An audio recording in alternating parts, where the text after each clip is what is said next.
Okay, so here's what I wanted to ask you. I understand, like, you don't like the water running down in here, but what if we just lost this, put a storm door on that door, put a little awning and let the sun hit this? I'd rather not such an open area that's direct water flow going down to the drain. I really would. Like, you gotta look at it as, what if it just pours? And what if it blocks the drain? It's gonna come up into the house.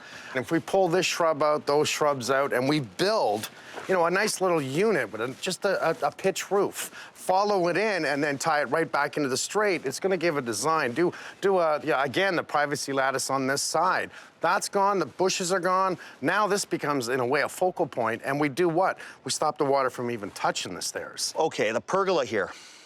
Now, I was looking at that. Pergola. Well, whatever you want to call this bloody thing. We'll call over it a pergola. Here. I like it. It doesn't bother me. I don't mind this. That. This is because it gives great privacy on the side here. Now, what about these posts? But these are here? pressure-treated posts. These posts have to be brought in, right? Yeah, that was obviously done by someone that's not smart enough. Maybe just replace that one post because of the rod, eh? Well, just that one? Look at the other one. No, I like that one. All right, I'm replacing 2 posts. I think what we'll do is we'll just rip this down first, and then we'll come up with a plan on how to build it.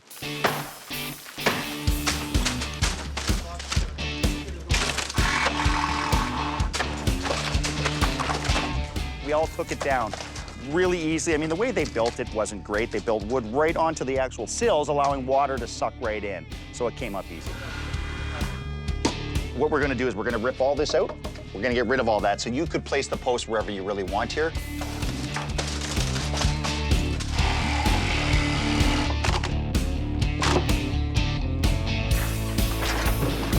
This is a good reason why this thing had to come down. I mean, this was all pressed in together with other wood. It just saturated up the water right from the ground.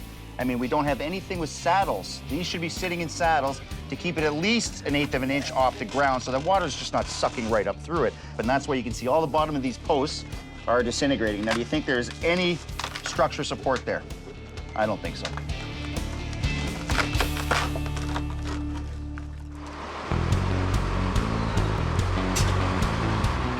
So every basement needs R12 insulation by code. Now what we're using is a comfort board on the walls first. It's gonna give us an R6 on the walls. We're then gonna stud with a 2x4 in front of it. Have Frank run his electrical, have Martin do any plumbing or HVAC from Gary if we need to. Then we're gonna use an R14 insulation in between the studs to a cumulative R value of R20 in the basement.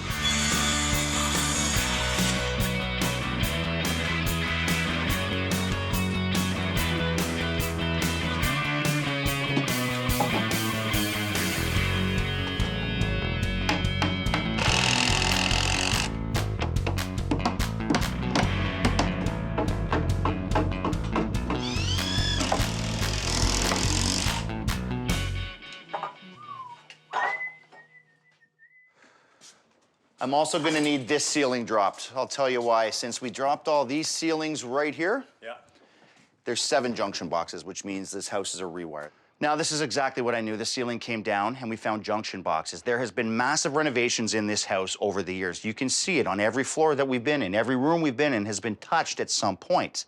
7 junction boxes, which means somebody that did electrical here didn't know what they were doing, which is all of a sudden scary.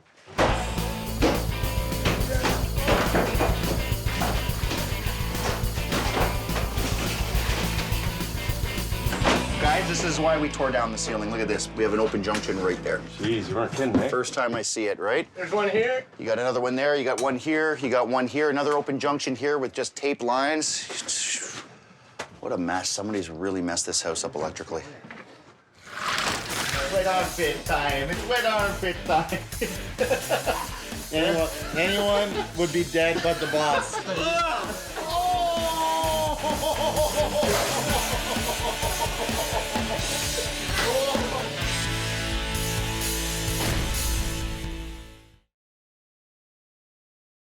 Take a good look at that. That's not Is there a hole at the back of the box? Yeah. Go ahead, stick your finger in there. No?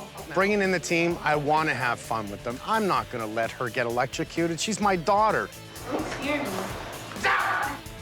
It was your dad. It was your dad. The next 4 days is going to be all about the electricians. Whatever they need, we're going to do because we have 4 days to rewire this house. So that's why it's all about moving furniture today. We're stopping framing and everything else until we get this moved, okay? Now, if I pull this here. The floors are protected a little bit. Okay, okay. Gotta get to the light. They've taken down the ceiling. They found over 15 junction boxes in that small little area, which led us up to here, which has found more issues. We had this counter plug that was here. It was picking up the dishwasher. That's a no-no. Counter plug has to be a counter plug. A lot of incorrect things up here. Right away, I got a one-wire switch. I got a one-wire light. There should be in one of these boxes 2 wires. There's not. There's a junction box somewhere. Junction boxes. A lot of people think you can bury them behind the wall. Bury them behind drywall, hide them. That's wrong. Code says they need to be accessible. The dangers of it is that if a line comes loose and any arcing happens inside that box, you wouldn't know where it is. Right. Could it be an electrical fire? 110%. The bigger problem is when you call in your electrical contractor to try to find a problem, how's he gonna find it if it's buried in the ceiling? So downstairs in the basement, we clearly saw lots of junction boxes. When you come upstairs and you start looking around the wiring upstairs, it's no different. We're finding junction boxes everywhere, which has turned this house into a rewire. The rewire portion is a very big job. As you can see, the amount of damage that we need to make in order to get the wires from A to B.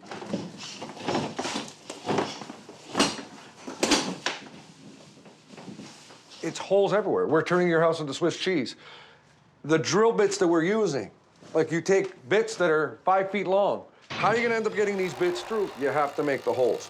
Using a longer drill bit means we can go further through more studs, means less holes and less repairs. I've heard it a lot where the cost to rewire a house is a huge expense. Well, think about it. You gotta break holes everywhere in the house, especially in an older home, to run all new lines again, and that means repairs. That's a large amount of dough to run new electrical. Not to mention, you gotta drywall it, plaster it, prime it, paint it. And try to match the color. We're gonna take samples like this to the paint store and having the paint store match the same color.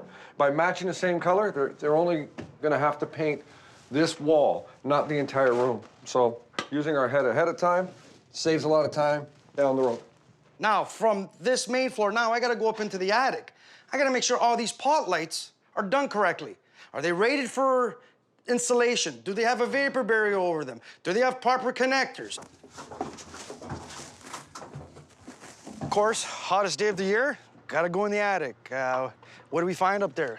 Found junction boxes.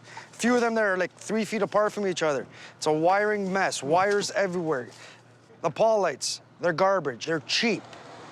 They actually have the vapor barriers that are supposed to be over the pawl lights. They're just laying around in the attic, not doing what they're supposed to do. When you go into the attic and we find a junction box, do we leave it accessible? Is it by code? Sure, leave it accessible. In the attic? No, let's just rewire it, do it right.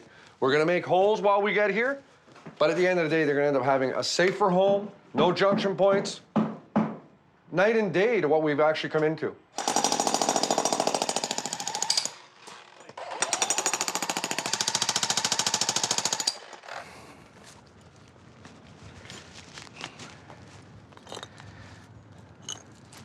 So here's a good example of not doing concrete the proper way. You see, they tried to put some rebar thinking that it was gonna strengthen this pad. But if you just drop the rebar on the gravel and pour the concrete on top, it's not gonna do anything. This should have taken me half an hour, 40 minutes to break out. It literally took me 5 minutes. And all they had to do was just raise this a couple of inches, and this thing would have lasted forever. Look at this. They use an old gate for it to strengthen this. Now, mind you, it would have worked if it was in the concrete, but what a bunch of junk.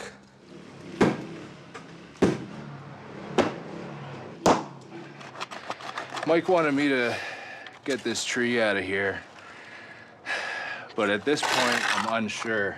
We're trying, I mean, you know, to buy this is gonna cost him like $6 grand to get something this beautiful back. So what we're gonna try and do now is if we can dig away from the roots and get it loose and get it out, we'll try and move it. If we can't, I think what I'm gonna do, I may just get rid of the 6x6 that's against the wall that's bothering Mike, and then we'll build a stone retaining wall off of there, just to keep this intact. It's a beautiful tree, and we do want to preserve it.